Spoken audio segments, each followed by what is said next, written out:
That's true. I posted a link to a Friedrich Nietzsche quote. Nietzsche said it better than I could, that sometimes people feel such pity for criminals that they side with criminals over the law-abiding. Read the quote, I'm done. Well, there's times to side with criminals. That's the thing you forget. We need immigration. This country is built on immigrants, so nobody's stopping that. The question is the quality of people that we need. It's like when you're hiring for a business or corporation, you have to do due diligence when you interview people to make sure that you bring people in that will do, that by the rules and they'll bring value.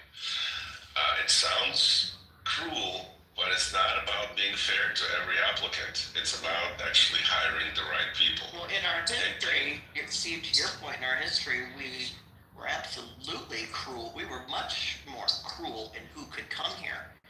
In our history, being ill, being a pregnant woman, being a woman at all, being too small. I mean, there were all kinds of reasons why you spent, a lot of time getting yourself here on a filthy fucking ship with disease and pestilence. You got yourself here only to be turned away at Ellis Island. All about being turned away. You know how many ships from Nazi Germany were fleeing, Europe, and they got turned back. Oh, Germany. Yeah. We don't care, Superman. I'm just curious. Am I the only person in the room that's actually sponsored a work visa for an immigrant? Well, I've sponsored a lot of H-1Bs. I don't know whether that... Yeah, that's what I'm talking about. So it wasn't an H-1B in my case, but yes, that's what I'm talking about. So you have as well? Yeah. Yeah, I've about a dozen H-1Bs, yeah. I've sponsored it as well. It's one of the pathways. It's a legal pathway. And it's not easy. They change the law. It's a fucked up system. Yeah. But it's a pathway. It's a legal pathway, and people choose it, and shit ton people become citizens through that pathway. But I think we can all agree that the system is fucked up, because when we have a situation like where I am, I live in an agricultural state. There are places and I've talked about it numerous times, but there are places in this state that could not function without immigrants. I mean, you want to talk about getting your steak to your door? Like, you couldn't get, that wouldn't happen. And it's very difficult. It's still difficult, but it just doesn't need to be this way. These are hardworking people. Like, it's just fucking ridiculous. Well, many countries have a guest worker program that works perfectly. There's no reason why farm workers ever have to become citizens. They could be guest workers. But if they want to, they should be able to. Why the fuck do we make them go back and come back and go back and come back? This place is wide fucking open. Nobody lives here. Why can't they fucking stay? I'm serious. Philip, your background chirping is annoying. Sorry, it's the hangar door coming up, and I'm sorry. I don't care. I'm mute. I'm sorry. So, I mean, I think the reality is there is a place for guest workers and there is a place for permanent residents. And sure, due diligence should be done, but the system needs to be efficient. And it needs to actually encourage legal immigration, not discourage it, so that we end up with illegal immigration. The policy should be adjusted depending on the needs for the special skills or whatever the situation is. We should not have a static policy. Correct. It should be responsive to the economy. It is absolutely one of the best levers to fight inflation, to allow more immigrants in. And that's one thing, both parties have no interest in solving. So when this becomes the leftists, I lose all respect for this people. Anyway, going back to the protests, did anybody actually here went to the protest? I'm trying to understand exactly, was it more about just hating Trump, or was it some actual construction answer you because a lot of the protests are near me. The protesters are a coalition of at least 10 different points of view. And if you actually interview the protesters, they're not unified on most issues. It's a coalition. I'm done. Is it organized protest? They're organized somewhat, but you got to understand that there's a big population in America that just likes to wreck shit and set shit on fire, and they'll go to any protest. But then there's people who have more moderate, reasonable views. You can't. If you see one idiot doing something stupid, you can't tar all protesters. At the same time, if you see one responsible protester, that they also don't speak for everyone. It's a coalition. I mean, knowing that foreign states sponsor various activities within our country, they leverage these protests. So I know for a fact that this is there's people whose job it is to monitor these things and use them to their advantage to insert people and to incite. But that's going to happen everywhere, no matter what it is. Whenever the people are protesting, somebody's in there is going to be doing something nefarious. But well, there's some theories that, and I'm happy to hear other people's opinion. There's some theories that the fighting over social issues that we have in America is actually beneficial to the economy, right? Because the people that are malcontents in America are always fighting over these social issues. The malcontents never ever unify to implement economic policy.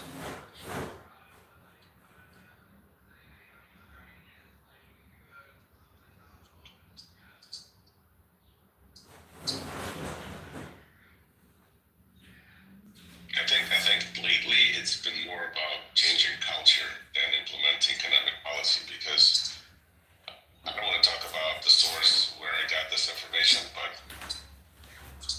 I think people gave up trying to modify economic policy directly. They're doing it through culture change. And that's what I've been seeing. And this culture change is kind of like, talking to Mars. You send your commands, and then it takes like some time for them to arrive, and then you see the outcome when the information gets back. So this is not a direct. The more you're removed from the economic policy, the more delayed the response is. I guess the harder it is to actually manage, but it's more lasting. Basically, they've chosen more lasting changes versus something that can be quickly seen. I don't know, what do you guys think?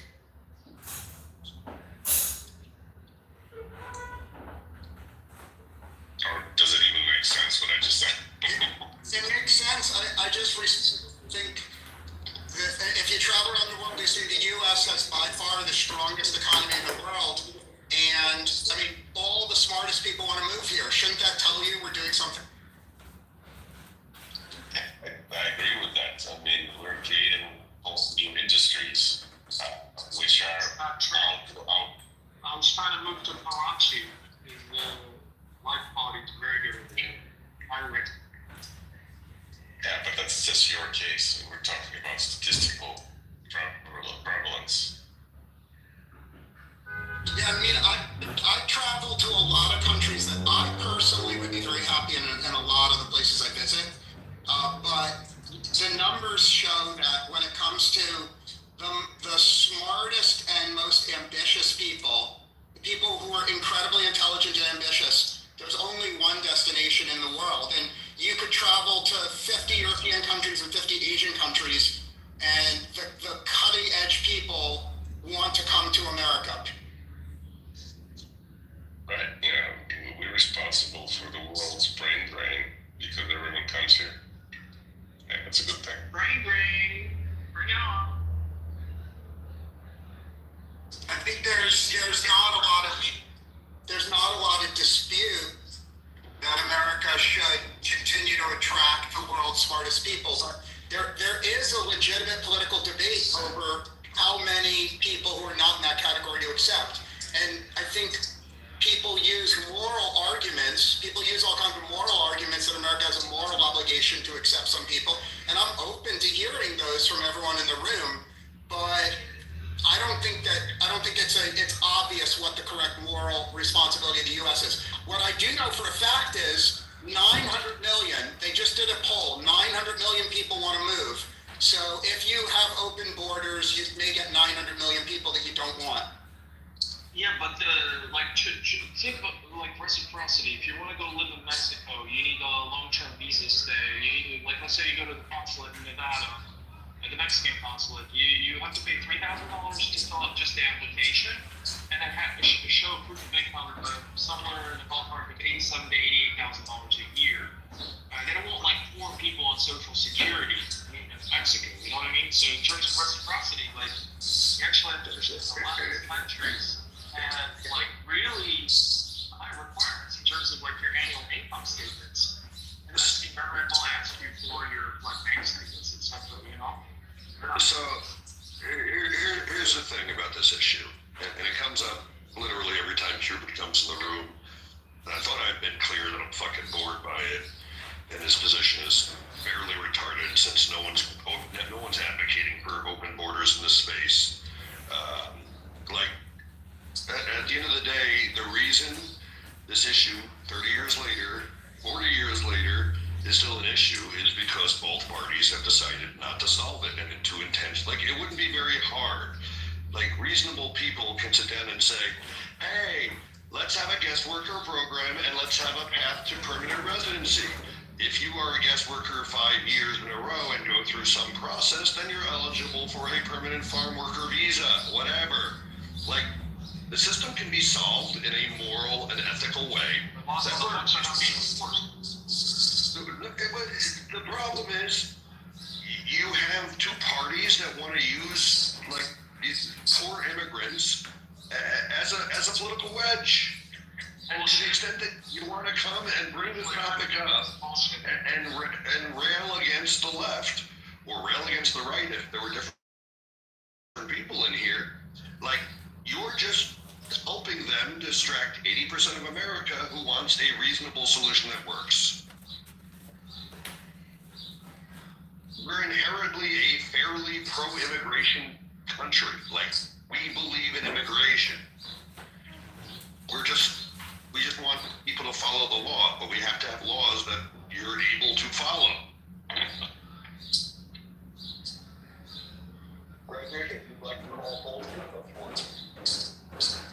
Well, like, you know, when the rules of Allah from the Holy Quran,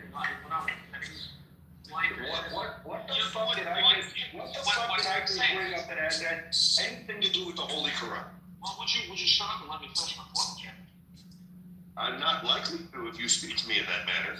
Well, sorry, Daddy. Much better. You have like 10 seconds to tell me why you're going to Muslims from immigration. What I'm saying is, there are surahs and ayahs or chapters and verses that support, in essence, the reinforcement of our political will. You submit the political will of the sword. And, you know, it's Sharia law. What does that have to do with the American immigration system? What I'm saying is, your laws are based on old English commons, and they're not listed. You know, they're subject to change. You know, people can discuss them, they can change them. But Sharia law is not old English common law. What on earth, Frederick, seriously, what on earth does this have to do with what I just said? What I'm saying is the Egyptian citizen overstayed his visa in Colorado. That set all the people on fire, you know, through the Walnut cocktails and was using the makeshift flamethrower. So how does this work? We have the law on the books. Should we enforce those laws? Yes, absolutely. Frederick, that is part of a system that works. Our system doesn't fucking work. Yeah, I know. I mean, you're literally, look, you brought up the example, and I'm going to hang you by your example, right? You literally have a president who's virtue signaling he's going to be merciless and throw out more illegal aliens, more visa overstays than ever, who's literally going to courthouses where people are showing up as part of their due process, legal process, to stay in the country and picking, picking people up. Hold on, let me hang you by this first. Right? Like, we have a president very committed to the rule of law, quote unquote. But you have a guy whose visa expired.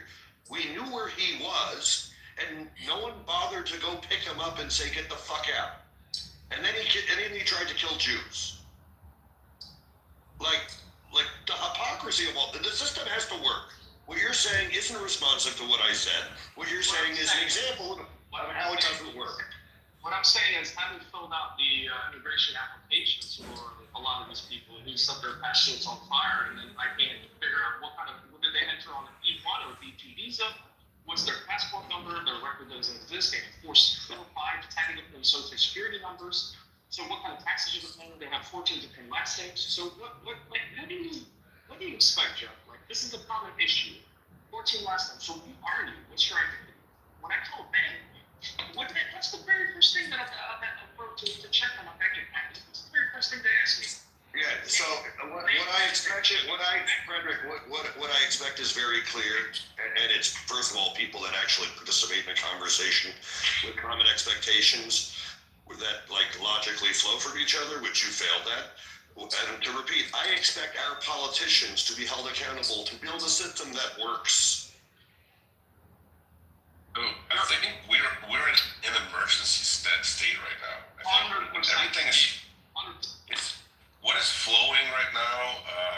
When something is stable, it's easy to adjust the system and to make those slow and wise changes. Right now, I think we're in an emergency status, and it's not because there's too many people here. The problem is that the whole world is basically on fire, and people are flocking to the high ground, and we are that high ground. And the kind of people that are coming here, it's extremely important that we understand and we, signal our intentions very clearly and strongly to discourage certain people from coming in, and at the same time to make sure that we control this process at least to the best of our abilities to make sure this is not going to turn into a bigger problem. And that's really, I think, what should be like the more of a strategic vision of what we're trying to do. But the thing is, like, professionals. But here's the logic of what you just said, Steve. Like the strategic adjustments, the ongoing perfection of the system. We've done nothing. Our system's been essentially the same for 30 years. We've made no major and almost no minor adjustments to any part of the process. That is why we're in crisis right now. So now the logic you're applying, and I don't disagree with what the problem is, but the logic is circular in that because we've done such a bad job building a system that works, now we're in an emergency situation, and therefore, like,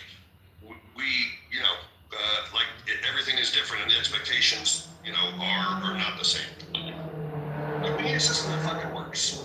I'm not worried about today or tomorrow. I'm tired of the last 30 years. Yes, Jeff. Okay, we can agree on that. Thank you. Right. I mean, I agree with that. We have to take certain steps which we would have not taken had we had time, and which we basically wasted all the time over the past 30 years instead of working in the system. So now we're being flooded by people who are traumatized. Exactly. And the thing is, Jeff, focus on the 70% of the airlines that can add each other rather than focusing on the 30% differences. So focus on Here's the thing. In any other circumstance, right, the logic is if you're in a boat and it has a hole, in any other circumstance, you patch the hole and then you pull the water out. But in immigration, the logic that everybody likes to say is, at least the people on the right with me, let's bail out all the water and then we can fix the hole. Like, the reason we have a problem is because we've been focused on illegals for 30 years and no one gives a fuck about fixing the legal system. And that is how they get away with it. Bro, it's not my job to be calling embassies for whatever country you come from. It has nothing to do with embassies. It has to do with our senators. It has to do with our congressmen passing laws. It's not my job to be calling whatever country, embassy in Washington D.C. Again, I'm not talking about other countries. I'm talking about this one, which you may or may not be a citizen of. Frederick, you've never declared that you're a citizen, so offering your contribution, your ideas to changing the system has to lay on deaf ears until you can provide proof that what you're going to say is going to make a difference to anybody or anything that is a citizen. And your viewpoints, are you a U.S. citizen or not? That's all I got to ask. Otherwise, thanks for your consideration. All right. So now it's a different issue because now it's based on just like the contribution of its citizens. When they want changes, they approach their lawmakers to make changes. When you say it's not your job, it's your opportunity. So if you're bitching about the system, like Jeff was saying, it hasn't changed actually more than 30 years. No, there's some. So, and if you've never worked with government or civics, you have a lot to learn. You really do. I don't think I'm going to go to, my resume or my CV with you, Jason. Okay, I don't need to do that. You need to provide me qualifications. No, you don't have to. We can either meet in the middle, and where we meet and agree, and where we disagree. And if where we disagree takes us to no place but wasting our time, then we know what we're doing. I mean, honestly, you're wasting my time, Jason. Hold on. The system did change. Like, I don't know. Sorry. I mean, you want some shit in anything. I mean, thank you, and seriously, honestly, you're not on my money. Okay. What is your intellectual level? Where is your civic duty? Where do you place? Because when we have a conversation of multiple people from around the world and viewpoints about how the U.S. operates within its system and when it doesn't. Guys, did you hear the latest? Israel just destroyed the broadcasting TV and radio. Propaganda. Yeah, I haven't announced it yet. That's good. Yeah.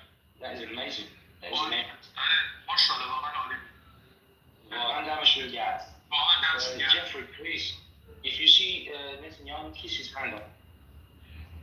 I want to know if you're going up at my place in Indiana.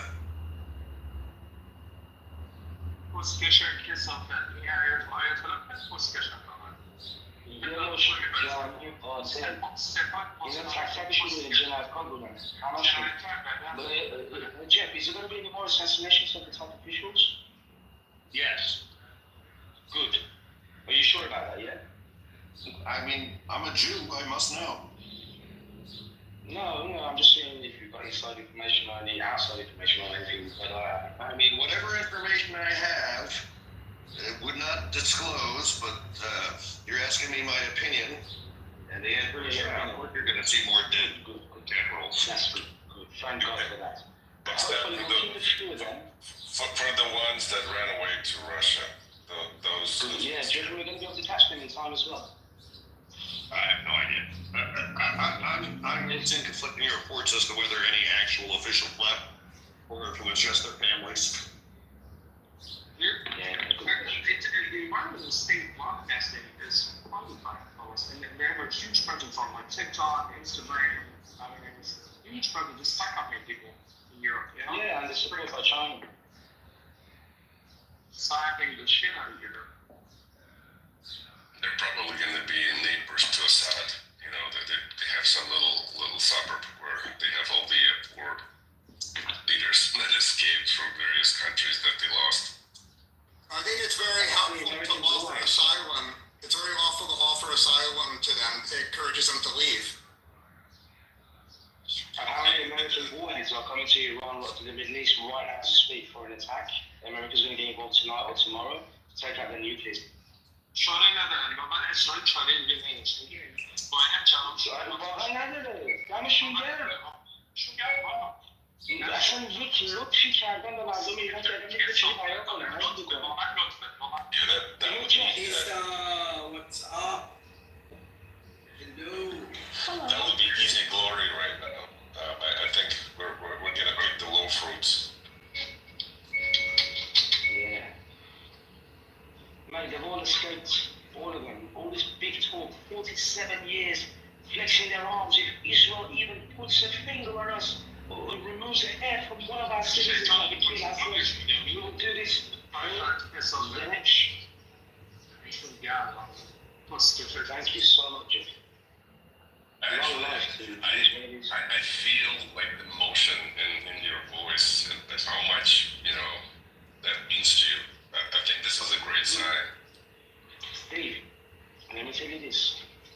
What Israel has done, it has made itself and a forever ally, a grateful ally, brothers, sisters, whatever you want to call them, siblings, you don't understand.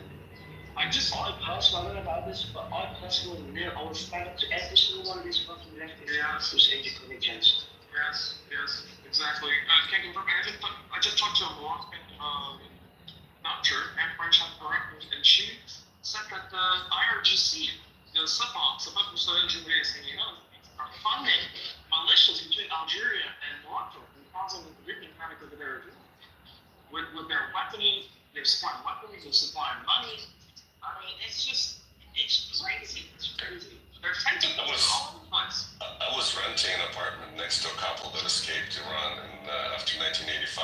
I was a young, they were I think 18, 19-year-olds. They literally just ran and they had nothing. And, they both were working, struggling. And I spoke, that was the first time when I kind of learned about the history and what was happening over there. But a lot of Iranians here in the U.S. are going to be very, very happy very soon. Well, they can go build the country, right? They've learned all these business skills in America. So once Iran has a new government, they could go back and build businesses. So just to confirm, Iran, Sabah has been funding Algeria in order to keep them agitating against Morocco. Yeah, that's Particularly on the issue of Western Sahara. Yeah, and it impacts actual women, like that are Berber women who have nothing to do with this. And then That's what I mean. They have to, they have to flee homes. They have to give up their lifestyle. They have to give up their homes, their traditions, their dances, their culture, their food, their own Berber language. I mean, it has nothing to do with their region anyway. But they're introducing militias, foreign militias, foreign life. It impacts all of us worldwide. It's a real issue. No, I think it's going to be less of an issue going forward. Mm-hmm.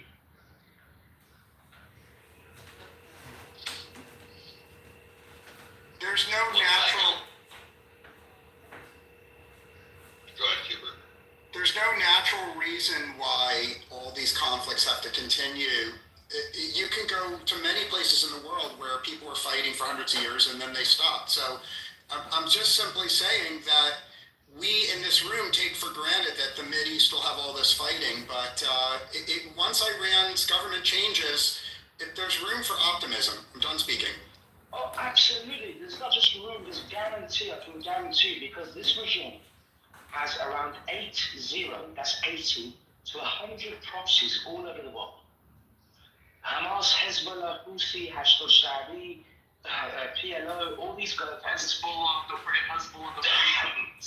Hezbollah is the regime's golden child. Also, the Platoon Brigade of Hazar, enemy Hazars, that they bring from Afghanistan into Syria, and they shut them into all these areas. It's just endless. Exactly, because look, once the regime falls, no more funding for terrorism, no more popular terrorist groups and all these criminal organizations. Funding All of these terrorism will will fall. I mean, funding Hamas and Germany, the BND, the German Secret Service, they shut down. You guys do not remember history at all, do you? There was a country called Iraq that had a lot of education and so on and so forth, that lived under dictatorships for years and years and years. It's not as guaranteed that things just go back to normal. This is like pie in the sky thinking that'd be great, but the reality is. Yeah, but there's been a tourism clinic about since November. The exiled queen, Farah Diba, she devised a 5-step plan, which the Crown Prince has stated that he's going to, executed to bring Iran and transition to a democratic regime. Okay, like once again, this is great, but this is not guaranteed. It's like, if you're not talking guarantees, like you should realize that huge mistakes can be made. Like, Yeah, it's great to think this way. the other issue that unfortunately you're going to face is you're also assuming that the Iranian people have one vision for how this moves forward. At best, the prince has like 30% support, and that other 70%, is broken out by all sorts of different factions that have all sorts of different goals. So, like, even assuming that once the RGC is gone, there will be relative peace and calm inside of Iran, it is making an assumption, a very big assumption. But I do think it's fair to say that not having Iran agitating all over the world is better for the world. But yeah, I mean, lots of assumptions happen. One thing that I was disappointed to see, and everyone in the room could criticize me, is I believe the Shah's family just married a Jewish man. So the granddaughter of the Shah, and I'll post it in the room chat, the granddaughter of the Shah married an older Jewish man. Now, there's nothing wrong with that on the face of it, but I just think that the odds of the Shah getting support in Iran go down, because my view is even the average Muslim person in Iran that doesn't hate Jews, they're not comfortable with having Jews in their royal family. What do you mean they're not comfortable? Let me tell you one thing. Across the Jewish history, Iranian history, man, Jews have always been members of the Iranian community, the Persian community. You know that Iran has the second biggest Jewish population in the entire Middle East after Israel. You can't remove Judaism from Iran. They are synonymous. Yeah, so Persian, you're not being responsive to what Hubert said. Hubert's claim was specifically that many Iranians would have discomfort knowing there were Jews in the royal family. No, mate, this is absurd. Absurd. To me, one thing to have Jews as your advisor, it's another to have them in the family. Well, you may be a bit of an anti-Semite, but Iranian people really don't hate Jewish people. If anything, we have many, many great, wonderful Jewish personalities who, Listen, obviously, if somebody, there's a lot of So, yeah, Randy, I think you're having some mic issues, but so Persian, for the sake of argument, I'll just assume that Iranians in general are as anti-Semitic as Americans, despite the fact that I think we can agree they probably are more anti-Semitic than Americans. But we'll just say they're equal. We've got the same issue with Trump, which isn't a royal family. Anti-Semites like to point to the fact that he has Jewish grandchildren. That's a problem. And I would expect the same thing would have an effect in Iran, even if they were only as anti-Semitic as. Yeah, people on Clubhouse often talk about idealism and what they confuse what the world they want to see with the world as it is. And I think in this room, I would implore everyone, put aside what your hopes and dreams are and talk about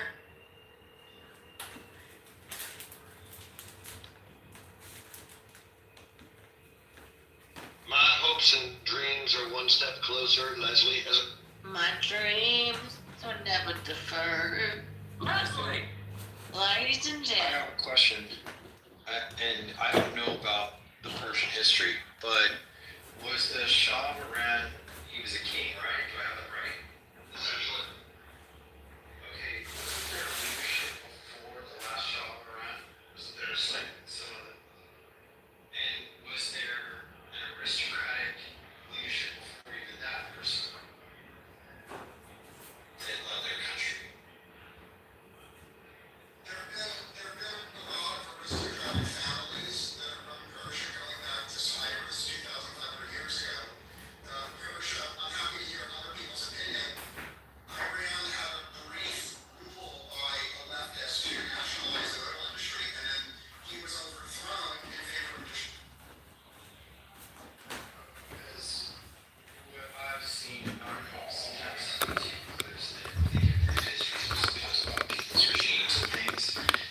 said Shah was an implant by the U.S. government to stabilize Iran, and its business interests in Iran to continue and flourish.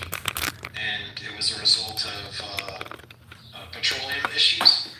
Iran having one of the largest supplies of petroleum. And so I don't know enough. I don't.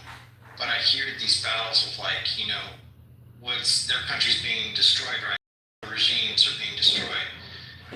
But I agree with what Philip said earlier. You take one down, it opens another one for room up. And what we see, a perfect example of this is if you look at the state of Iraq now. As soon as the Allies took over Iraq and Saddam was taken down, a government of people was assigned to that country of its leadership.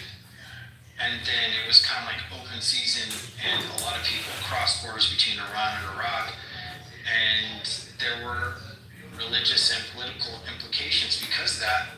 But are they really better off? Or are they just more set off into more chaos? The long-term find where's their fit. So if the government of Iran is destroyed now, and all those people, which I don't think they're very good people from what I see, if they're all taken out, who can be aligned to take their place so easy when we destroy it? You guys are not gonna destroy shit. Danny's mother is a little from Moldov that thinks it.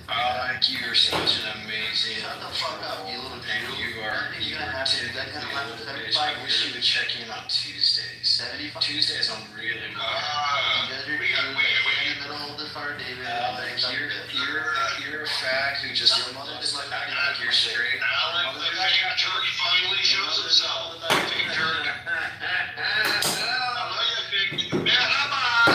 Listen, your mom did mother sabi pero my Hey, I'm just wondering, how does Turkey handle constantly getting their ass kicked? I'm just curious. my dick, all you little Jews, only because I don't know nothing about kids. Torah literally says that you guys can suck a little baby dick. Alec, and you love the dick. Little don't you? 133 Shabbat. Out of your mouth.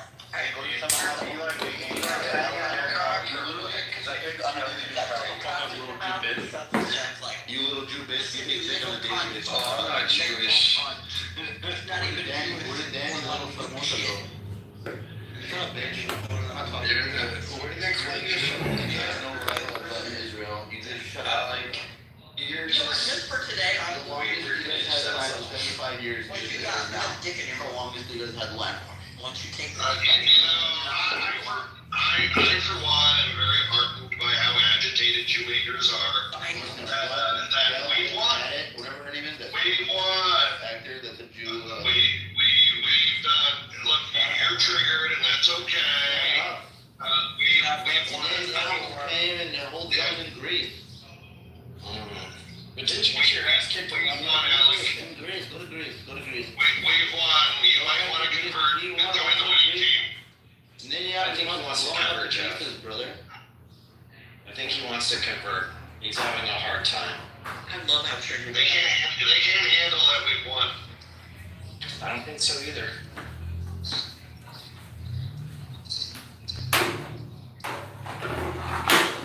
Yeah. Another one deported.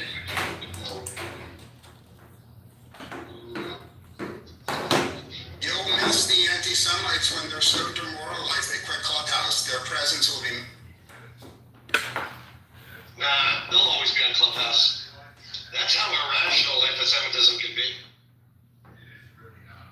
It's unhinged. It's the best way to put it. I mean, he's anti-Semite. I think he's just retarded. Oh no, he was yeah, he is retarded. better too. Definitely, and one that's actually spent some time to learn the anti-Semitic canards. Look, Iran is a great example. They have literally destroyed their entire empire and their country out of zeal to murder Jews.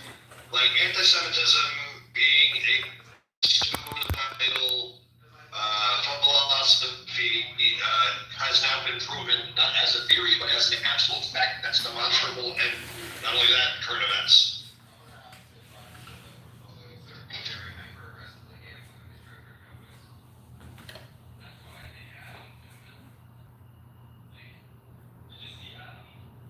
feel like I'm walking into an adult version of Mr. Rogers' Neighborhood song. It's a wonderful day in the neighborhood.